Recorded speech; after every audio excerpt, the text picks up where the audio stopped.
Hello everyone, welcome back to my channel. आज का हमारा टॉपिक है जेंडर।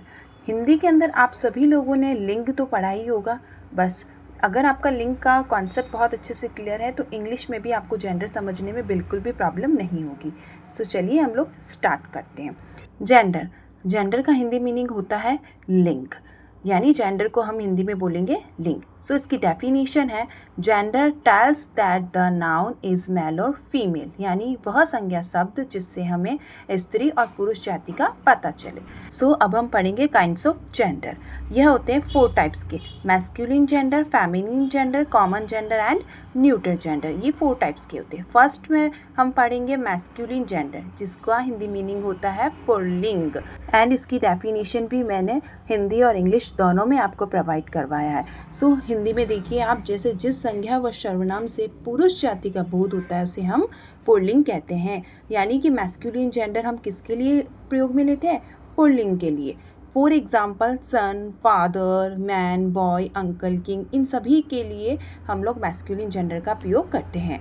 सो नेक्स्ट जेंडर है अभी हमारा फेमिनिन जेंडर, जिसका हिंदी मीनिंग होता है स्त्रीलिंग, यानी कि हम फेमिनिन जेंडर को स्त्रियों के लिए, जितनी भी गर्ल्स हैं उन सभी के लिए हम फेमिनिन जेंडर का उपयोग करते हैं। इसके लिए भी मैंने आपको इंग्लिश और हिंदी दोनों में आपको डेफिनेशन इसकी प्रोवाइड करवाई है।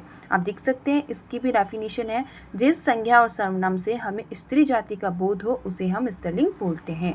For example mother, girls and aunty, और आपकी मदर हो गई, इन सभी सिस्टर्स वगैरह, इन सभी के लिए हम क्या लगाएंगे? फेमिनिन जेंडर का प्रयोग करेंगे। अब नेक्स्ट है हमारा कॉमन जेंडर। कॉमन जेंडर का हिंदी मीनिंग होता है उभयलिंग, यानी ऐसा जेंडर जो स्त्री और पुरुष दोनों के लिए प्रयोग में लाया जाता हो, यानी कि ऐसे कॉमन वर्ड्स जो स्त्री के लिए भी हो और पुरुषों के लिए भी हो। जैसे फॉर एग्जांपल डॉक्टर। अब डॉक्टर देखिए लड़की भी होती है और लड़का भी हो सकता है। टीचर के अंदर लड़की और लड़का दोनों ही बन सकते हैं। स्टूडेंट्स हो गया आपका, फ्रेंड्स हो गए, क्लासमेट्स हो गए, वो सभी क्या है? कॉमन जेंडर वर्ड है जो दोनों के लिए प्रयोग में लिए जाते हैं। ठीक है। नेक्स्ट है हमारा न्यूटर जेंडर। ये है हमारा नॉन लिविंग थिंग्स, यानी ऐसी चीज़ें जो चल नहीं सकती, फिर नहीं सकती, एक ही जगह रहती हो, उन सभी नॉन लिविंग थिंग्स के लिए हमारा कौन सा जेंडर चलता है? Neuter gender. जैसे for example car, bed, table, books वगैरह, चेयर, ईटीसी, ये सभी क्या है? हमारा न्यूटर जेंडर है।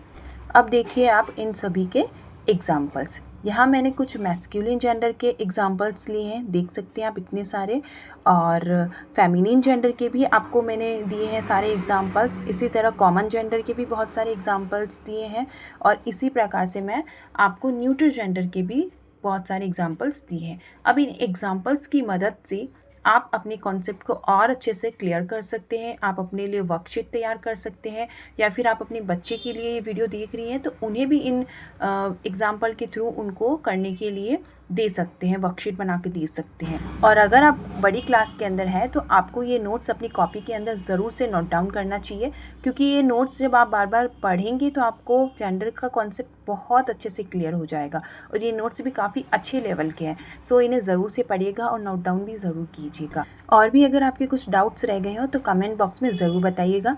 मैं सारे सवालों के जवाब देने की पूरी कोशिश करूँगी। सो मेरा ये वीडियो कैसा लगा? अच्छा लगा हो तो प्लीज़ लाइक कीजिएगा और ज़्यादा से ज़्यादा शेयर कीजिएगा।